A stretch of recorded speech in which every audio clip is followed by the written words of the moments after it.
Sabi nila, pag may ganitong puno raw, tambayan ng mga aswang.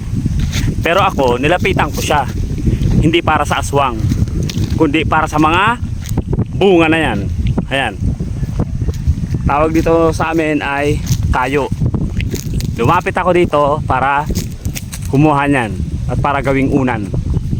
Pero charan! Unan.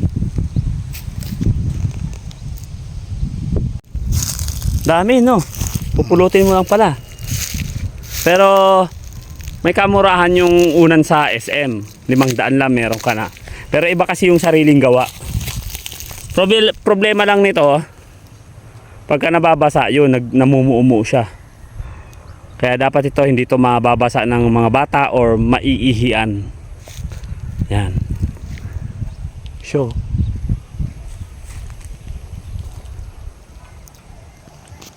Ganda ng bundok na Mount Isarog, oh. Mount Isarog.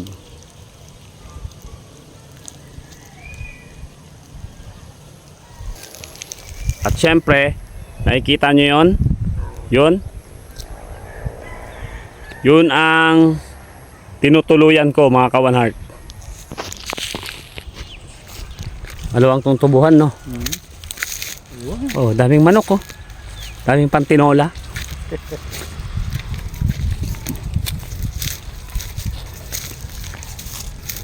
Ito ang tubuhan ko. Tubuhan Ito ang tubuhan ko. Nakita nyo? Tapos mamaya, babarilin na siya. Kasi trespassing po kami. Lahat na natatanong nyo ang tubuhan. Akin yan.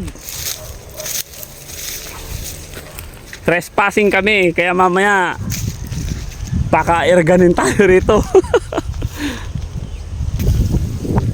Yan na. Yan yung tinutuluyan ko.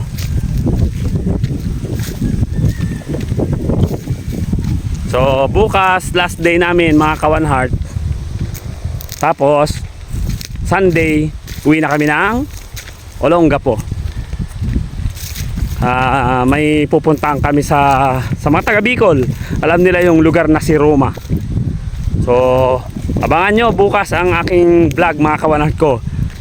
Exciting na pangunguha ng mga shell or susong pilipit na sobrang lalaki, mga gaganyan daw, oh.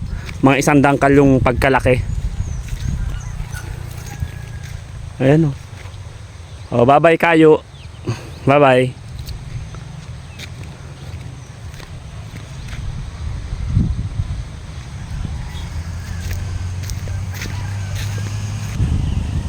Next time na lang ako kukuha. Wala pala kaming plastic. Ito ang aking tinutuluyan, mga kawanhart. Medyo ano siya, medyo hindi naman totally liblib kasi mabahay naman. Ayun yung aming service. Bye bye, magandang hapon. Araw po na ang Biyernes. Ingat po ang lahat. God bless.